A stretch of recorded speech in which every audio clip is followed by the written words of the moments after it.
Right, well, welcome anybody who is watching this video.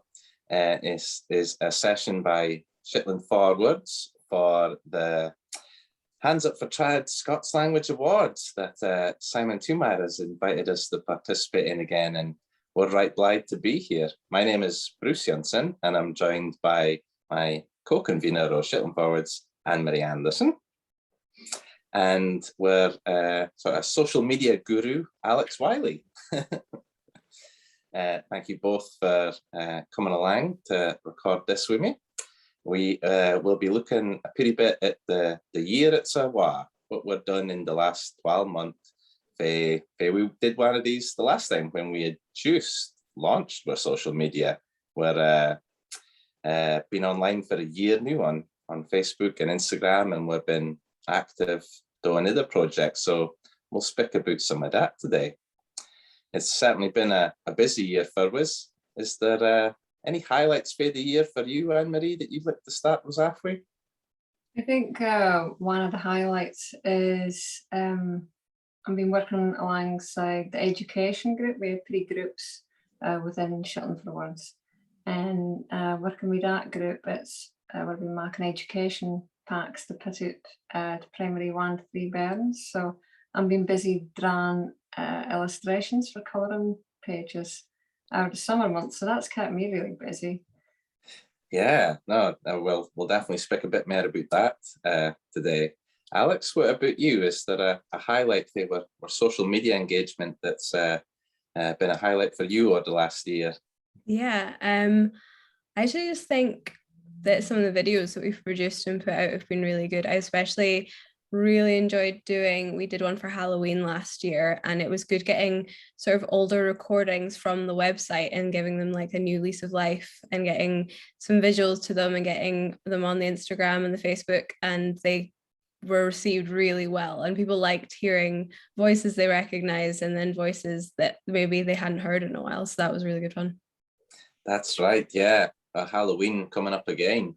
That was a popular one that we put out, and we should say, just for anybody who maybe isn't on Facebook or Instagram, we're putting the videos on YouTube now as well, aren't we, Alex? Yeah. Mm-hmm. Yeah, that was something we did about a month ago, just to get it more into schools, because obviously they can't go on Facebook and Instagram, so to get it into schools, we're on YouTube now as well. Mm-hmm. Yeah, it just makes it that bit more accessible for different folk. So we've got a few different bits of content on our YouTube channel now. Do you just search ShetlandForwirds and you'll find it? Is that? Yeah. Mm-hmm. And they can see things like the Halloween one, and folk reading different poems, and some of the new videos that we've been making as well. Yeah. And we'll speak about that a bit more in a minute. But yeah, Anne-Marie, we've been doing a lot of work with the education group, and we have a Creepy Crawley's colouring book that we're going to give away to bairns in Shetland here. Would you like to show us a pretty bit of it? So this is the book, Creepy Crawley's. It was written by Catherine Gibb and Julie Hay.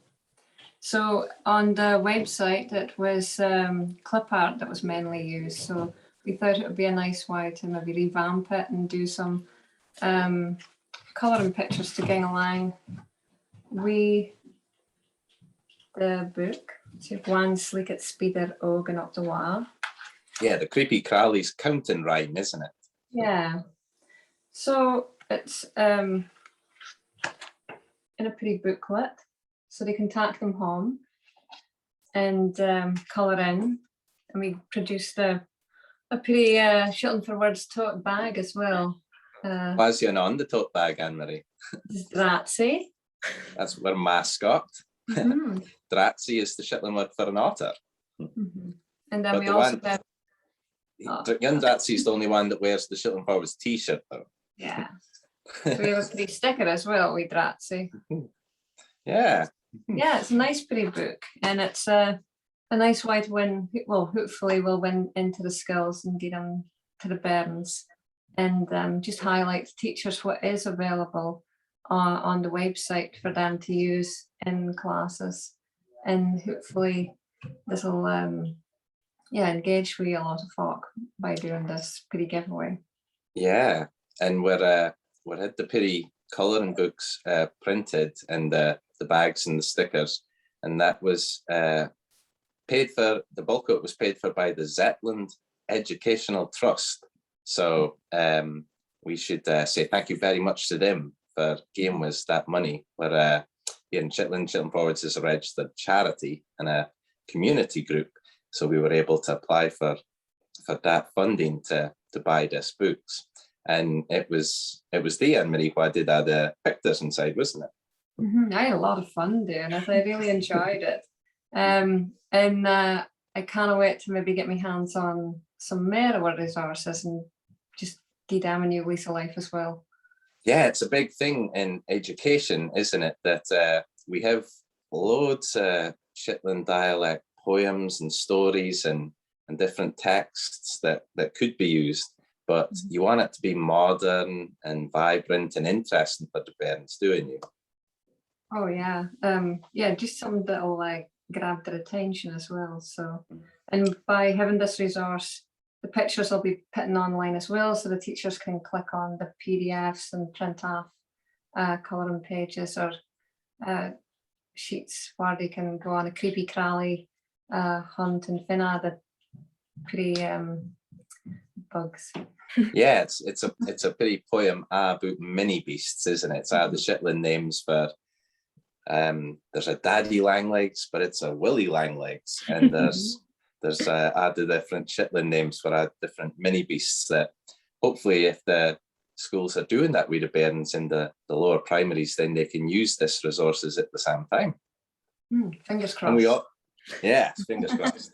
And we also tout that because we're giving them, we're printed over 1,000 of these, we're giving them to the parents, they'll belong to the parents, then hopefully they'll take them home and it'll be something that they're speaking about with mum or dad or granny and granddad or whatever might be in the house. And it's a talking point. It's something about, they can speak about different words, different names for things, and hopefully it's an intergenerational thing as well.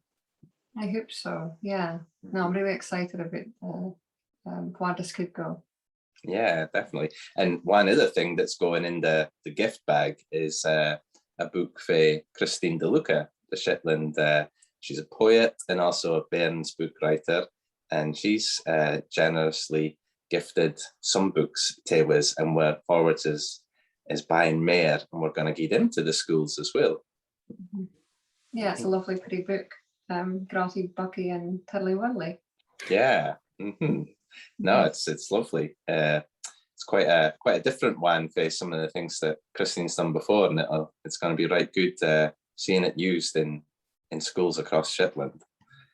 And Alex, you said about how we're making all these videos. That's kind of, it's like a modern version of sharing a poem. It's getting recordings of folk reading it, hopefully good quality, something that's on YouTube that you could show and that folk can engage with the language that's used and the themes. And it's been exciting getting that out there, hasn't it? Yeah, I think it's been really good. And again, like even with the poetry, I mean, having it all written down is amazing, but it's definitely like the voices that kind of make it, and the different dialects all around the Shetland Islands that make it so exciting. So it's good to get it in that medium. Yeah, definitely.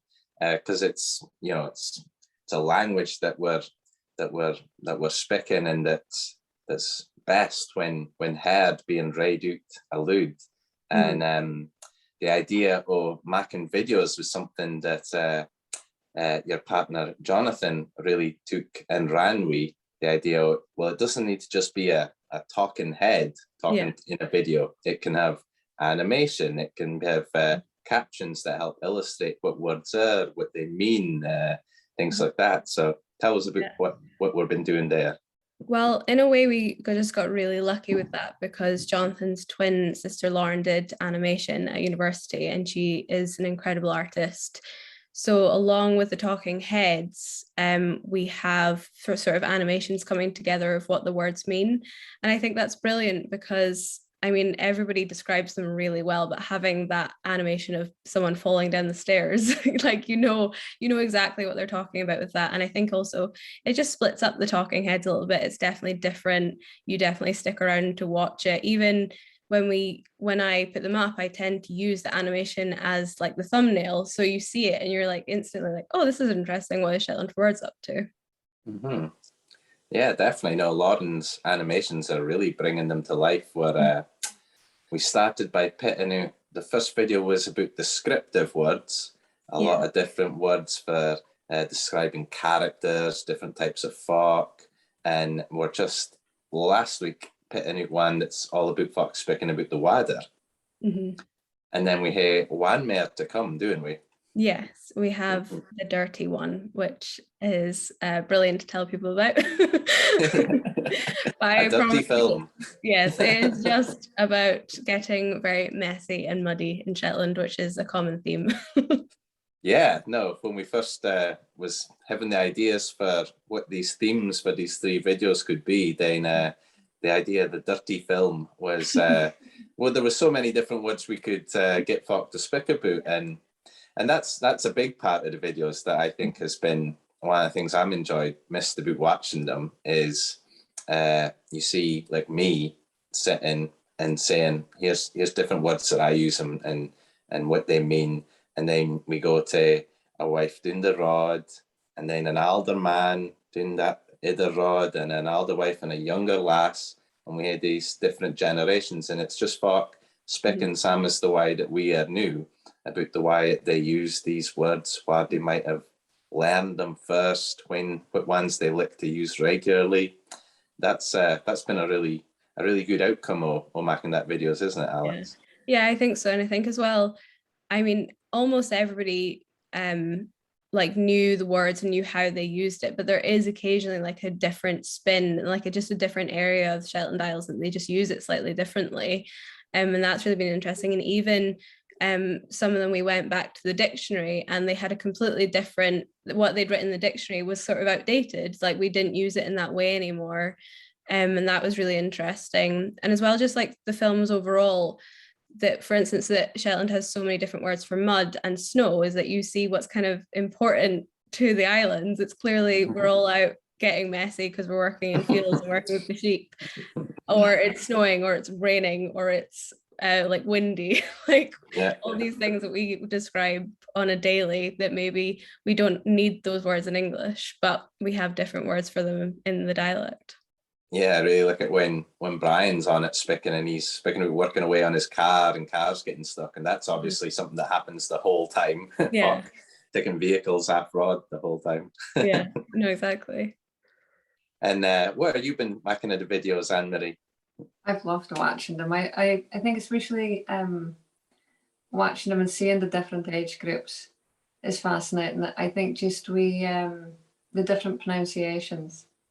And just it's been lovely, and I've loved sharing them with my family as well. And yeah, everybody seems to have a connection with the pre-films. That's lovely. Yeah, and that's why I'd like the launching the films on Facebook and Instagram. Then folk comment. So Alex, you could tell there's been lots of different conversations between Shetland folk who are say, yes, I love that word, or somebody who bites here but says, oh, that's a new one on me, or somebody maybe that's left Shetland says, oh, that's the first time I've heard that in a long time. No, we've had a couple of comments of, actually we had like quite a few that were people that had maybe worked here ages ago and have left, and they're just like, oh, it's so lovely to sort of being surrounded by the dialect again. And I think that's what's great about the video, is it's quite chatty. Like it is really just people, I mean, they're not chatting with each other, but they're sort of talking, they were certainly talking at us, and we were having a conversation. So it doesn't feel like somebody sitting down and giving a lesson. It feels like somebody sitting down and just telling you about a thing that they're passionate about. Yeah, that was because we filmed it during lockdown, so you weren't able to have two folk sitting together for different households. Or well, when lockdown first started, two folk were bed more as 5 miles away from each other, which is pretty common in Shetland. Yeah. But but yeah, it's Jonathan's edited it really well so that it can jump for me standing outside my house saying something about rain or sna to somebody else in a different setting saying the same definition, but as Anne-Marie says, maybe they pronounce it a pretty bit differently. And then that's been taken on again in the comments that folk are saying, yes, that's the way that we spell it, but maybe they're saying comments like, but we didn't use that word anymore. Have you been noticing anything like that, Anne-Marie? I was noticing today, actually, we had a word that we passed up.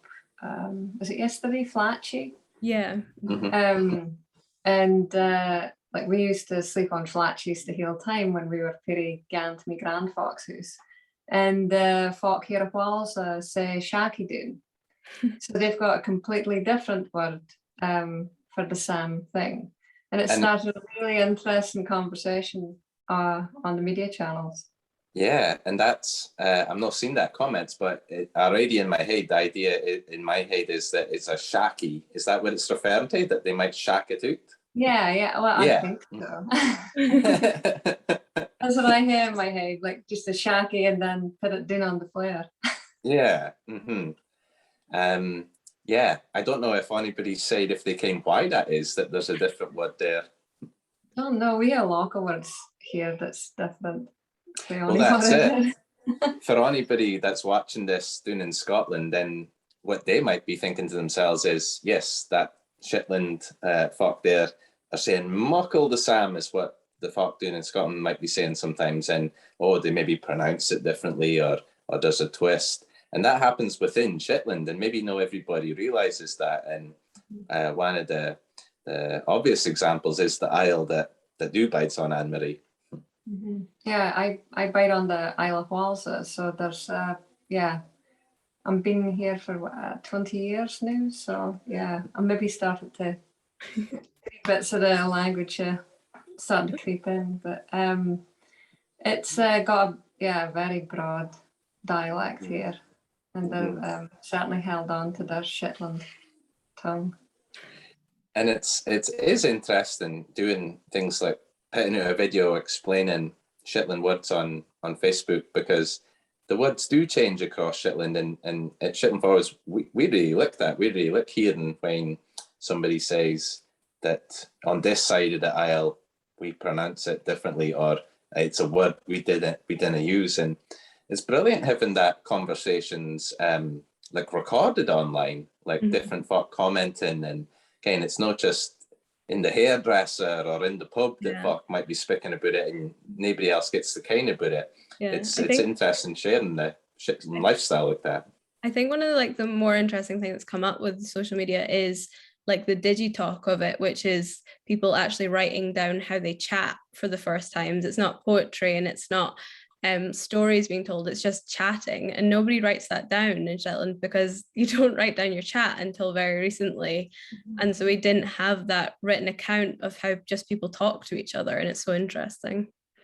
Yeah, I think it's a real marker of your identity, choosing to post comments on like a public forum like Facebook, and choosing to do it in your local dialect or a different language than what it might seem Facebook is supposed to be about. Can you feel like it spell checks you and it tells you, you might be saying this wrong, but actually you're wanting to use your own voice. And it's brilliant seeing folk engage. Yeah, it's also when I'm doing a post and then Google automatically correct me, and I have to go back and correct Google. It's like, no, I know what I'm talking about. I must say that I have started using the umlauts when I speak to get the right sound now, and I've been telling everybody else about the umlauts and how they should maybe try and spell it. But again, that's an example of a good example of something on Facebook and iPhones. The fact that you can just add down letters and get other options. Because for many a year, nobody would account that other languages maybe had different letters, and you could use different symbols to represent different sounds that your own speech makes. So yeah, there's a lot of pros and cons to this, but it's brilliant seeing folk sort of saying, I want to write something down that mirrors the way that I speak, and then engaging with, well, what letters do I need to use there, and how do I represent the sounds? And it's a fantastic example of a society wanting to be more literate and more representative of what they are. You feel it? I feel like hopefully we're creating a space for that. You think so, Alex? Yeah, I think so. I think so for sure. I think because it's already sort of, we put out something that's already in dialect, and people are more likely to respond in it, I think, rather than then start speaking English again. I think even from last year, we now get way more comments that are actually in dialect rather than in English. And you can usually tell when it's somebody that's not from Shetland, because that's the English comment. But yeah, this is an important thing. It's like, how do you view yourself and what do you see others doing? So like if you didn't see your local language, the language of your home and your own family being used outside of the house, then you will not either. And that's something that I think definitely across the whole of Scotland and probably huge parts of the world, there's a real drive to share that and to share differences rather as everybody just becoming the same. I think so. And I think we sort of talked about that last year, especially in times of COVID. It was really important, ShetlandForwirds, creating a community online. And I think we've definitely done that. I feel that we get way more engagement these days because it's people who like what we put out and also want to chat with one another about something that they're passionate about, which is the promotion of the dialect. Mm-hmm. And what's been, I think, probably been tricky in generations past is, yes, you can write poems and yes, you can write books and stories, but folk need to be able to read it. Folk need to be able to feel that they can read it and understand it. Things like some of the videos were made that are more just conversational. Suddenly it becomes more representative of somebody's voice and why they are and why they bide, rather as, because with a poem, it's obviously created. You're using certain words. You're deciding on certain spellings and how you want things to look. What's your experience of that been, Anne-Marie? I really like seeing the personal experience with it. And it does feel like, can you ever go stepping inside that person's environment and their house? And yeah, it just feels awful homely. And it makes you continue watching it, wondering what's going to happen next on a lot of the videos. Yeah, and hopefully this idea that it's interesting and entertaining and that the videos are well made and colourful and well done, well produced, that then makes it more eye-catching for the younger parents as well, that it's not just a video of boot dialect, it's not just a black words on a white page, it's colourful, it's fox speaking and moving and animation, and that's been a big thing in the ShetlandForwirds education work, isn't it, Anne-Marie, is making things exciting for parents to engage with. I think that's, it's trying to find ways that you can bring the dialect into the classroom. Exciting pretty things like marking up maybe bingo cards or a sheet where they could go and do the creepy crawly hunt, or just exciting ways to put the dialect in there. Yeah. And then there might be circumstances that the teacher doesn't expect the dialect, but online there's a lot of things that they can click into that will let them hear it. Yeah, recordings is a real advantage, because obviously not every teacher is going to hear the local language. Some teachers move around. They might bring with them a Doric tongue or an Arcadian language or a knowledge of Glaswegian or whatever it could be. And what we want is, when the languages are coming together in the classroom, whether it's a pretty boy that speaks Polish or a pretty lass that's only speaks English, that all these different languages is valued, and that Shetland has its place in that as well. And just the idea of engaging with the parents in a way like that. I mean, you've done a lot of hands-on activities and things in schools before, Anne-Marie. Do you think that bringing in things for them to touch, smell, look at, that fairly grabs their imagination as well? Totally. I mean, I get in with my periodic books, and I took in a look at ooh and worset and pets and keshies and pretty toy scares, and get for them to see a visual and actually touch what the word actually was a huge thing. So and they really engaged with at a pretty workshops I put on for them, and it was just really nice being in the school environment and just speaking to teachers and seeing their views on the dialect as well. So hopefully we'll win back in once for all. Yeah, definitely. COVID allowing, and have safely give these creepy crawly gift bags and stickers and things. Yeah. But that makes me think as well, Alex, about that Halloween video, which was, it was somebody describing, the recording was describing the Mackinac, a Neepy lantern, and then you were able to film what that would be like. So the original idea, I can't mind how long ago that recording was, but they probably couldn't make a video. They could just record somebody speaking, whereas now we're able to add the visuals to it.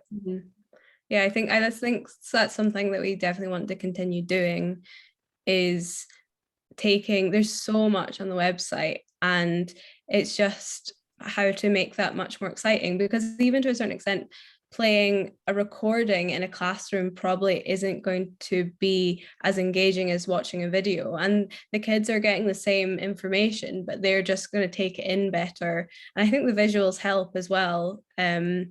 I mean, certainly when we were making the video, I started to understand what he was saying, because it was so hard to make, and that's what he was saying in the recording, like their hard work. And then I was like, oh, it's fine, it'll be like a pumpkin. It's like nothing like a pumpkin. I'm done both with my bairns, and yeah, you almost need to parboil it. It can be so hard sometimes to cut into. And then they've done it where they buy pumpkins. They're like, Dad, we're gonna make pumpkins this time. But the mess and the smell is awful. I far prefer a Neepy lantern to a pumpkin. Don't know about you, Anne-Marie. Oh, I mind making Neepy lanterns for my pretty brother when we were Perry. Okay. And my mother came in, and the amount of neep that was on the roof. We were hawking in with spuns, and then you were going in like that viciously with it, that it would spring up and just fly up in the air. Yeah, the roof was. Yeah, I love watching the video back, and you see my hands start, and then you see a man's hands come in, because Jonathan's had to come in and like help me.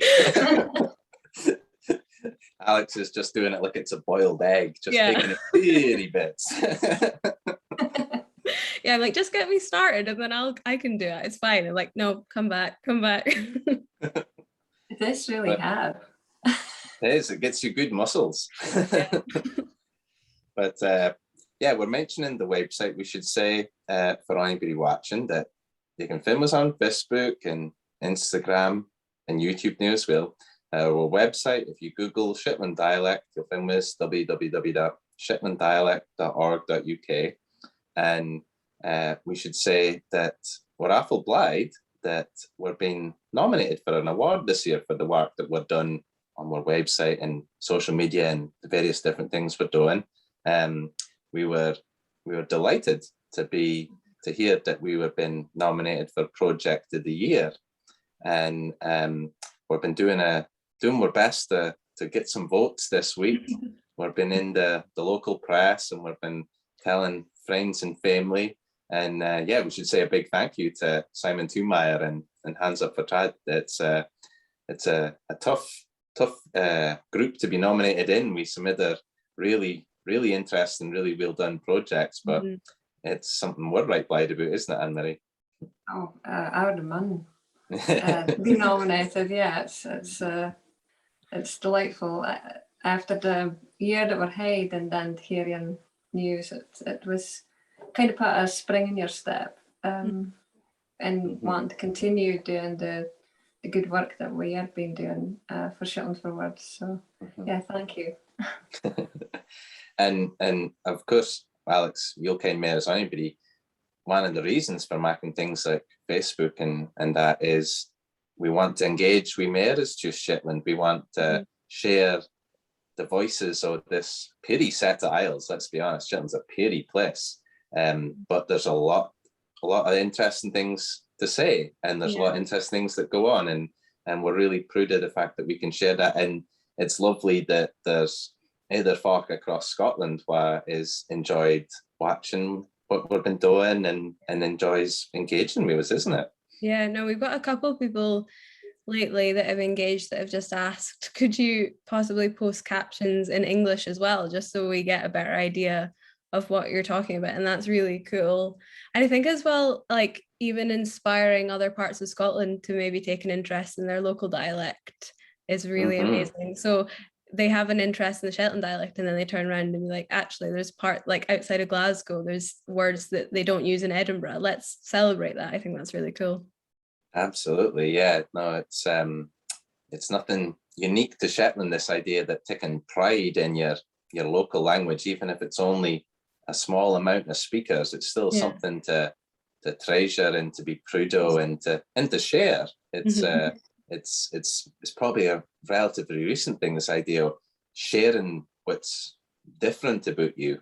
But I think that's something that there'll be a lot of different parts of Scotland, whether it's Aberdeenshire or down in the Central Belt or the borders, as you say, Alex, that they could be forming groups like this as well. And we would love to see what they're doing, because there'll be a lot of words that we share and a lot of common features. And it's also interesting seeing what's different about Shetland fae anywhere there as well. Yeah, I think so. Yeah, I think we've talked about it before, like maybe getting in touch with people and doing like a word swap, and they post one of our words and we post something that maybe we have a completely different word for. I think that'd be really interesting. Yeah, we're keen to get, there's so many rivalries in Shetland with Orkney, whether it's sport or, I think it'd be good to get a language rivalry going with Orkney and saying, here's word videos and why's that we speak and what we say, and then seeing what we're closest neighbours say as well. Yeah. Do you think it might end well, Anne-Marie? I don't know. I wouldn't like to say. Yeah, we've seen the trouble that the two libraries have been having. They're hot rivals. I think very much so. But yeah, so that's a kind of a summary of things that were done this last year. But we're still got a lot that we need to do and a lot that we want to do.